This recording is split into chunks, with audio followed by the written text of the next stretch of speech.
You have a session that looks at the various IoT consortiums that are popping up. What's your overall take on these groups?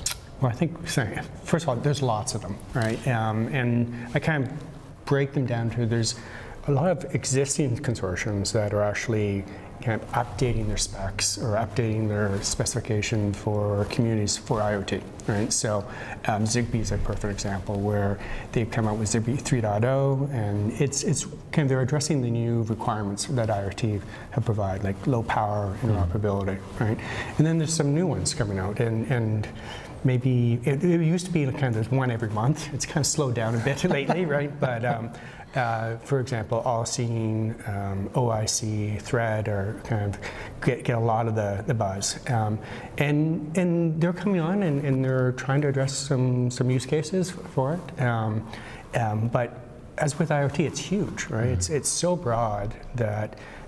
What in my presentation, what I was trying to do is just kind of give a survey where you go from industrial automation and kind of the Eclipse Foundation that's very well established in industrial automation and how kind of factory floors talk to each other, right, to things like Thread or All-Seeing in terms of home automation, kind of what's new there, right? So I think without IoT in general, it's new, right? It's early days, and each industry segments, there's consortiums kind of starting up or kind of moving into this area. So it's for me, it's exciting because at Eclipse, what we want to be is the open source community of implementing a lot of these standards, right? And so I've spent the last 3 years trying to kind of understand what's going on in these different consortiums and how open source can be used to actually accelerate their adoption. Now you're evaluating the consortiums based on openness, availability, and adoption, is that correct? Right. Why are these criteria important? Well, it's kind of, it's a couple of things. One is if you need, it's really what's a survey, right? It's kind of what's out there, right? And I believe, so openness, I'm from an open source community, I believe openness is really important in terms of adoption, in terms of things like patents, to understand kind of the IP policies around that. And so I went through and kind of looked at IPR policies for each of these consortiums and kind of trying to understand how they work. A lot of the old ones are kind of more established ones are very kind of closed in terms you have to be a member, and there's a lot of policies around just IPs only shared amongst the members versus something like IETF or W3C, which is very open, right? And so I think it's important to understand going into kind of evaluating these consortiums, what are their API and how open they are. I think availability, there's a lot of vaporware out there, right? So they're just starting, right? So have they delivered anything in terms of what they're promising, right? And so going through and looking at their standard, have they released their 1.0 spec? Right? If it's a community, open source community, have they delivered anything, right? Do they have a build available? Do they have a download available? So that was availability. And adoption is, does anyone care? Right? Is anyone using them, right? And so trying to kind of understand how people are using it. So one thing I didn't do was kind of do a technology evaluation. And I think that's, for simple reason, a lot of these things are just, it depends, right? It depends on what you're trying to accomplish, whether it's applicable to your use case or not. So based on those criteria, which consortiums seem to be doing the best? So I'm a big openness guy, right? I think, unfortunately, some of the established organizations aren't that open, right? They've been set up a while ago before kind of open source and open standards were really kind of popular. So like Zigbee, I think, is a good example, or Eclipse Foundation, where you have to be a member to get access to anything, right? But if you look at conversely, right, I think All-Seeing is doing a good job in terms of its open source community that you can download. You don't have to be a member, but you have to be a member to get certification. I think Eclipse does a very good job in terms of being an open source community. Certainly, like IETF is very open too. So. We're in sort of a sorting out period right now. Yeah. How should IoT developers and manufacturers address standards during this period? Well, I think sometimes people will say kind of like, what standard's going to win? Yeah. Right? And none. right? There's going to be multiple standards, right? And so I don't think you can kind of look for kind of one standard to rule them all, right? There's going to be multiple standards, and it's going to depend on the industry. It's going to depend on the application. I think kind of let's take messaging as an example, right? Well, HTTP is a very good messaging protocol, right?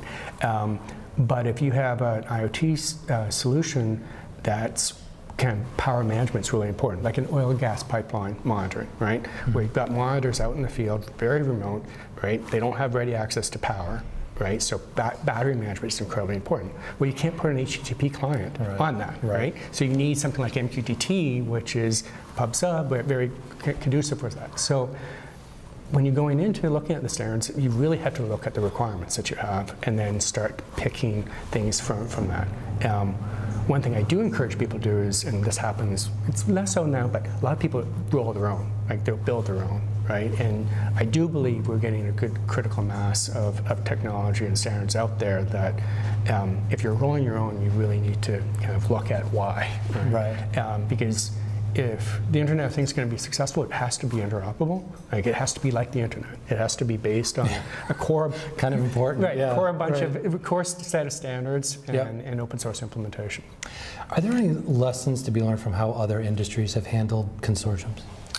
Well, I think the Internet is a great example, right? That it's got to be based on open standards. It's got to be based on, I think, open source implementations, right? That kind of, in some of my presentation, I talked about kind of if Tim Berners-Lee decide to kind of start a VC-funded Bay Area startup, right, and commercialize all of his ideas to take on AOL and CompuServe, right? Would we have the Internet we have today, right? And I think the answer is clearly no. Probably not. Right. And so open, to me, wins, right? And so kind of when you're looking at consortiums, when you're looking at standards, you really need to look at, is this really truly open? And that's how you can get the broad adoption. How do you see IoT consortiums developing and evolving over the next 12 to 18 months or so? Well, I hope no more get formed, quite frankly. I think we've got lots. The monthly rate. Exactly, right? So I hope that keeps on coming down. Frankly, they have to start delivering, right? And they have to start to be adopted, or they won't survive, right? And so I think it's a maturity process that we're going to see, where the technology is going to be evaluated, it is going to start to be deployed, and it has to be good enough, right, to get that adoption. I think if you look at something like Allseen and OIC and maybe even Thread, they're in very similar spaces, so I think there's going to be some competitive pressures there to watch and to kind of understand kind of how they're going to kind of each independently survive, or are they going to come together. But again, I keep on coming back to it. I think this is still early days, right? That we need to you need to monitor it, you need to experiment, adopt, but expect change will come. I've been throwing around the term IoT and Internet of Things. What's your take on that term? I know it's a bit loaded sometimes. Yeah, so when I started this, it was M10. Right, like we actually even called our community the Eclipse M10 open source community, and that was an awful term, right? And it came from the telco, and it's still used in the telco industry quite a bit. I'm fine with it. I think the interesting thing is, in 5 years from now, we'll be talking about IoT, right? And my guess is no, right? Is that IoT? All this is just going to become the fabric of technology and computing, right? And you won't be talking about IoT solution. It's just, this is a computing solution. This is a technology solution, right?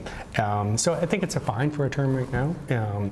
It's definitely loaded. It means different things to different people, but I don't want a new one.